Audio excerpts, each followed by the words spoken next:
Well. Your boy, the Wolf 25, and we are back. Gamer 25, and we are back once again for another riveting Twitch segment. And let me ask you something. Do you know what time it is?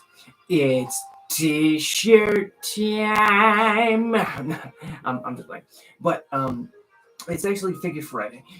That special time of the week where we spend some quality time together and basically, nerd out about all things figure, Funko, merchandise, memorabilia related of all kinds, shapes, colors, and sizes. You better believe anything of that sort you're gonna find right here on this channel.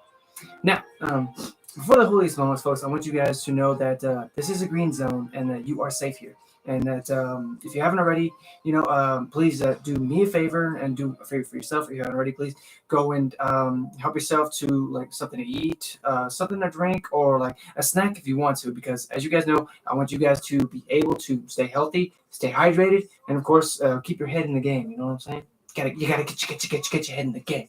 Sorry, I've seen that little clip way too many times, and it's stuck. Like I never really watched that movie because it's a reference to High School Musical. Like I never really watched that movie, like really. But besides all that, again, if you haven't already, please do me a favor and go and help yourself. Grab some snacks, some food, some drinks, and don't worry about me, folks. I have something to drink right here. It's just some good old fashioned Sprite. Goodness. Oh goodness. And again, of course, we are not only coming at you live from my YouTube channel, but also live from TikTok. So I do hope that you guys will be ready for a very good show tonight. You know what? This actually gives me a chance to stretch. Because I don't think I stretched today. No, I didn't. I mean, I did at work, but like that was at work. Come on. What am I supposed to do? I mean, I can't stretch all the time, all day. I mean, I'd like to, but unfortunately, I can't. And I also want to take a minute to talk about the background music that I'm using. I'm using it, just for relaxation, aesthetic purposes. That's all. I'm not owning any rights to it. I own none of the lyrics, the songs, the beats, the tones, none of that. I'm just using it to, help everybody else, including me, to relax. You know what I'm saying? So, yeah, exactly. Kenny, how you doing? Good evening, good sir. How are you, good sir?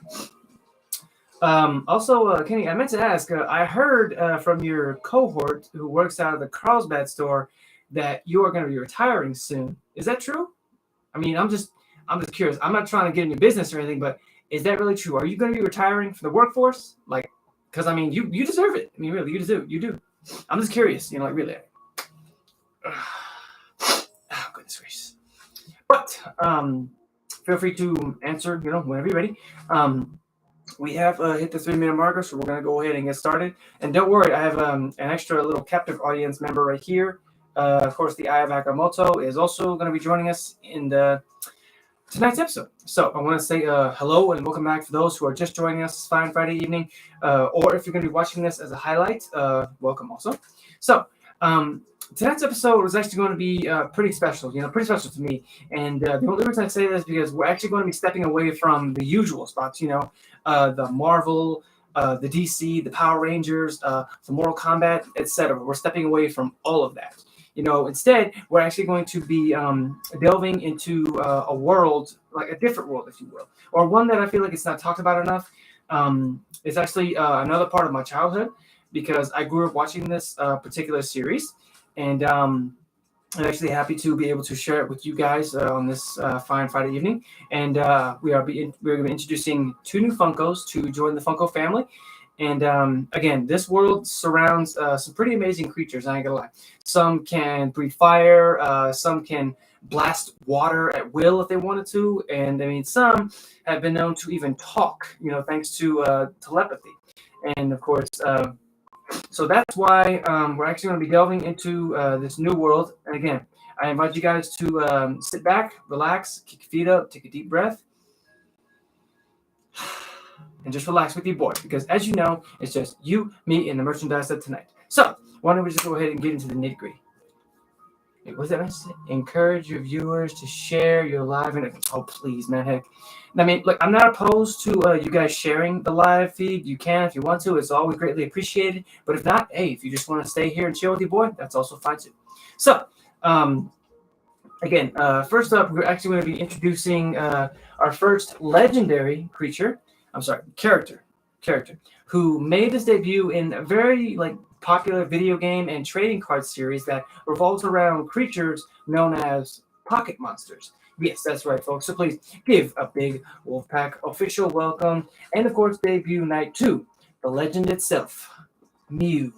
Yes, that's right, folks. Number 151 of the Pokemon universe has flown into tonight's episode and looking epic as ever. And I'm happy to say that I have caught one. Yes, I caught a wild Mew out in the wild. I mean, I threw continuous Pokeballs at it. And of course, after I ran out, I realized that I had a Master Ball, and I just threw it at that, and then just like that, I caught it. It was mine. So I'm actually happy to have it here now. Now, after consulting with my Pokedex and gaining significant information and history about this particular Pokepal, I've actually learned a great deal about its history and its character. So why don't we just go ahead and take a look at him? Oh my God, he looks amazing. Take a look at him, YouTube. Dang. And of course, I'll show you guys here. I'm already loving the design. Like really, it's straight from the Pokemon series. Because as you know, a little bit of history about him is that he's actually a psychic type and mythical Pokemon who was introduced in the first generation of Pokemon series. And as you can see, Mew is a pink, sort of what's known as a bipedal Pokemon, and has what's called mammalian features. And of course, it's got a rounded white snout, triangular eyes, and of course, large triangular ears. I'm sorry, I messed that up. And of course, the big blue eyes, But it's also got little short arms and with about 3 fingers each and paws, and of course the large hind paws, if you will. Here, of course, the large feet. But hey, that makes it just one of the more desirable Pokemon because it's extremely rare to get your hands on one of these Pokemon. And basically, its tail also is long and thin with an ovioid tip. I'm sorry, it's a strange word, honestly. And of course, as demonstrated by its behavior in the first and also 8th Pokemon movies, it's shown signs of intelligence, curiosity, shyness, playfulness, and even selflessness. Because Mew is incredibly adaptable and able to travel freely in the air and, of course, underwater as well. And of course, we got a brief look at that in the Pokemon Snap game and of course the Super Smash Bros. Game. If you guys haven't played those yet, I highly recommend them because they are very fun. And it also can do things. It can also create like a green, yellow, or pink orb of energy around itself for just mainly for protective purposes. Of course. And although the only the pink orb is seen in the sort of later movies and Pokemon series. According to the radio drama, the birth of Mewtwo, which of course Mew was discovered by Jesse's mother, Miyamoto, who registered its cry in the Guyana forest about 20 years before the events of the first generation Pokemon series, And it was actually worshipped for its protection by the indigenous people who created a folk song in its honor, and of course believed it appeared once a year, of course, with the rising sun, if you will. Now, it wasn't rediscovered until 18 years after Miyamoto met Mew by sunrise on the peak of the highest mountain in a South American mountain range and fell, unfortunately. So reporters actually found in Cinnabar Island that Pokemon's mention note, if you will, the scientific expedition that had actually sighted Mew in Guyana. In Guyana, South America. Now, the place that was actually the place where it was first discovered. And since Mew can basically make itself invisible at will, very few people have actually knowingly been able to see it with their own eyes. And honestly, it leads a lot of scientists to basically declare it extinct, and most sort of assume it to be a mirage or even just a trickery with the eyes. And the lighting, people might think it's a mirage. So it only shows itself to a person who's pure of heart, and has a strong desire to see said Pokemon, for itself. And Mew is actually the only known Pokemon which is also capable of using what's known as Mewnium Z, and of course its Z move, Genesis Supernova. Oh goodness! But um, again, extremely rare Pokemon to be seen, not only in like the trading card circuit, but again in the Pokemon series games, which were developed by Game Freak. And I am proud to say that I have played a lot of those Pokemon games, especially like in the days back when they were on the Game Boy Color and the Game Boy Advance. I remember like the first Pokemon game I believe I played was the Pokemon Red, and I'm talking about the big old brick cartridges, the one with the Charizard emblem on there. Yeah, that was the first Pokemon game that I ever played, and it was, I mean, I was hooked, because of like the adventure, just the mystery, the nostalgia that surrounded it, and just the fact that being able to go out there, God forbid, something should happen, and see the thing about Mew here. Oh wait. Resume. Oh my goodness, my connection. I apologize, folks. My connection is rather shoddy. It's rather kind of bouncing back and forth, so it's messing with my Wi-Fi.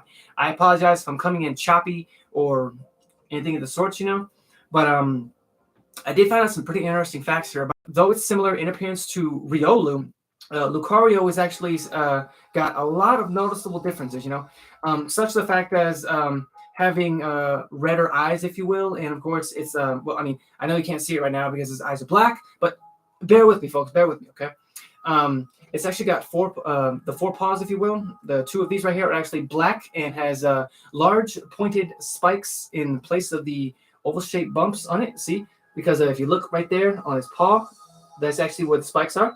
And there's also a third spike that's actually protruding from the middle of its chest area, if you will.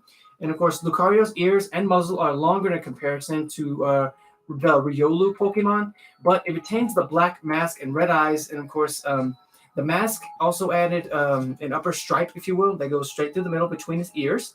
And it also has four black sensory bundles in the back of its head. And I don't. I mean, because I feel so terrible because the first time like I ever saw this Lucario Pokemon in the anime series, I figured that like I knew these were the ears, but I thought these parts were the ears too, and I thought just they're not ears, guy. Come on now. But it's actually additionally, Lucario's torso is covered in yellow fur with thicker patches on the collar. And of course, when its mouth opens, it's got four large canine-like teeth, two on top and two on the bottom. And of course, they can also be seen upon the Mega Evolution. And it has actually slimmer thighs, if you will. But I mean, from here, it looks pretty thick. But that's beside the point, there are actually black markings on its blue fur due to its heightened aura senses, if you will. And of course, the sensory bundles also they grow a lot longer, with two of them having crimson tips. But of course, this is actually more that pertaining towards the Mega Evolution. Its eyes actually change from red to orange, and even though like Lucario's are very like prideful, serious, and reserved at times, it actually is extremely loyal to the trainer that is able to capture it. And I always liked this particular Pokemon mainly because I've seen what it can do in battle, and the attacks that it uses are just monumentally cool. Because his like one of his main attacks is actually like it's sort of like a ball, if you will, like a solid ball of energy. And like I've always thought, like I like to call that the Kamehameha ball because that's basically what he does. He creates it and then boom. But that's beside the point. I found out some little interesting tidbits about Lucario here. Don't tell him I told you. Don't tell him I told you. Shh. But off of the Anubis. Now, for those of you who are Egyptian fans, Anubis was actually the Egyptian god of death. Now, I don't know if here likes to kill, but I wouldn't put it past, you know. Probably another little cool thing is the fact that I found out is that the voice of Goku, Sean Shamel, he actually is the same voice actor used for Lucario. When Lucario was in his own animated show, which was called the the Mystery of Mew or the Legend of Mew. I don't remember for the life of me, but it's one of those two, honestly. And probably the coolest fact is that also the saddest fact, because he's actually one of the few Pokemon to actually die in the anime itself. And I thought, wow, because that really sucks. Because I always thought like it was a children's show. Why would you want to kill a character on a children's show? Like really? Come on, guys. But indeed, again, a very fair and beautiful pair that were joining me on this fine Friday evening. Of course, along with you guys, my breathtaking friends, my breathtaking wolf pack. But I am actually going to cut the stream here, folks. I want to say thank you to everybody who came out to see me tonight, and the continued support and pushing of all of it. You guys are amazing, and I appreciate you so much. Call my phone, so I know your phone. I left my phone in the warehouse, so I will call you next week sometime. Okay, Kenny, I will do just that right after the show, man. I promise. But yes, again, folks, I will be switching over to my Twitch channel to hopefully do some gaming. Not really sure what, but we will see. But if you like, feel free to hit the follow button when it does appear here, and feel free to sample this video or this video when they do appear. And be sure to look forward to the newest fight montage that I will be uploading tomorrow. And yeah, until next time, guys, I look forward to seeing you on my next episode. And until next time, guys, stay safe, stay awesome, stay weird, and of course, stay yourselves. Peace.